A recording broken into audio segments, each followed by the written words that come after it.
Hello, and welcome back to Craig's Book Thoughts. In episode 1, I reviewed Sin City volumes 1 to 3. You can find the review on my channel. Hopefully you've already subscribed. Otherwise, I am just talking to myself, which is no news to me because I do that quite a lot.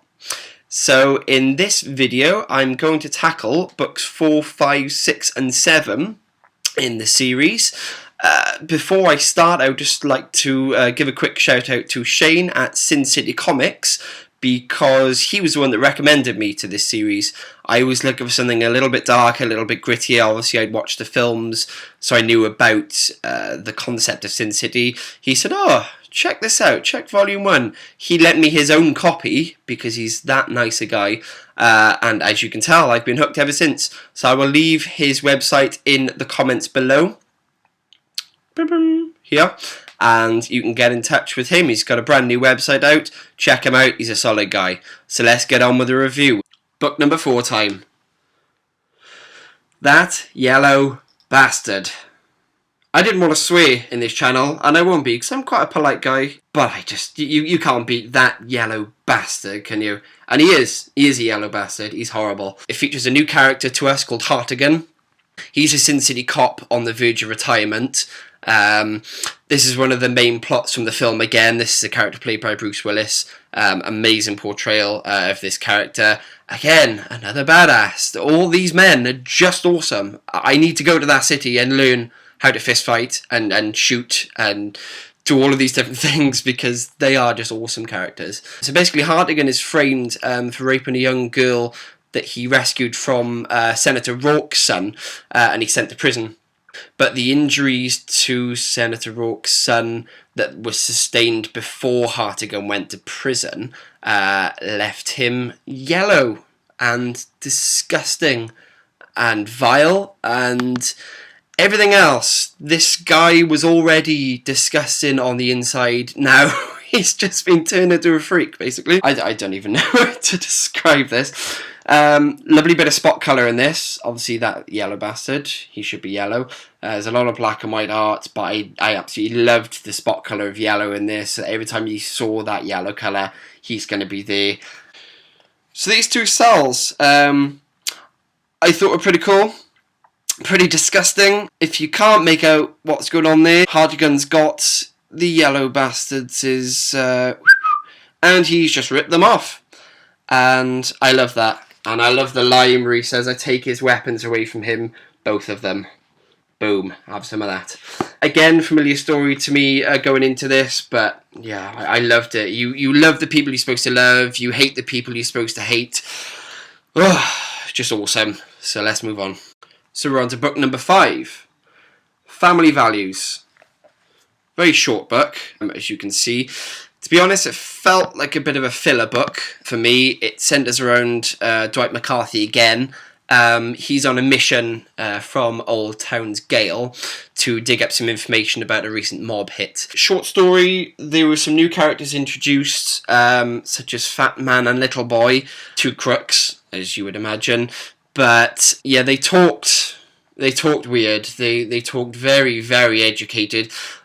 Too educated, I thought. They were using ridiculously fancy words, really out of place. I thought it was quite funny seeing them look like utter menaces, and then talk in such a way that they should be in the Edwardian times. But yeah, that was a bit odd.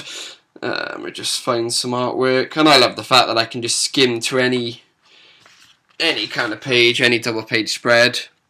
Again, lovely contrast between the white background of this and then the black background of this. Great artwork again, no words other than crunch and crunch. So yeah, a lot of violence, a lot of bloodshed. Yeah, I wasn't too fast on this story, bit of a filler episode, like I said. Could have done without this. I love knowing the backstories of these characters, Dwight and Hartigan and Marv.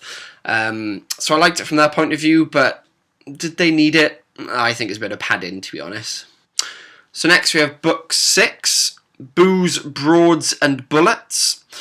pretty much sums up the entire experience of Sin City, to be honest. I like this. It took me by surprise. It was a series of one-shot stories within the Sin City world. I thought it was really good. It was really fast-paced. It was good to see different characters, really short stories.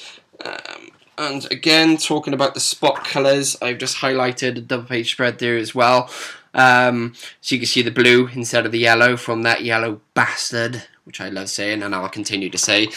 So I was saying where I like some of the not text-heavy pages. This is quite text-heavy, and it's quite stylized as well. And this is how this particular story just ran through. It just went like that for the entire way. And yeah, I was surprised by it, to be honest, because I thought, okay, it's another story, maybe we get a new character, or maybe we see something from another character again. But it wasn't. I was like, oh, that was over, that was very short. And each tiny one-shot story has its own title, its own theme, and its own sort of style and artwork to it as well. So I was reading through it, and it wasn't until I got to like halfway through that I think, this is this series of short stories. So I like that about it. I thought that was cool. Yeah, nice little collection of short stories. We could have done with one or two more of these, to be honest, because you're not tied down to an overall story. You know, if you've got to read something this thick, you know it's one overall story, whereas you didn't need to do this with this episode. So that I like that about it. Well, I'm sorry to disappoint you if you have been enjoying this video, but we've reached the last book. This is Hell and Back. This is episode 7, or book 7 in the series. Mixed reviews. It didn't really end with a bang for me. It focuses on a man called Wallace, who's an artist / war hero / short order cook, who saves a suicidal woman named Esther. Basically a love story between those two. Yeah, I mean, who is this guy? He isn't featured in the whole of the series so far. 1 to 6, he wasn't there.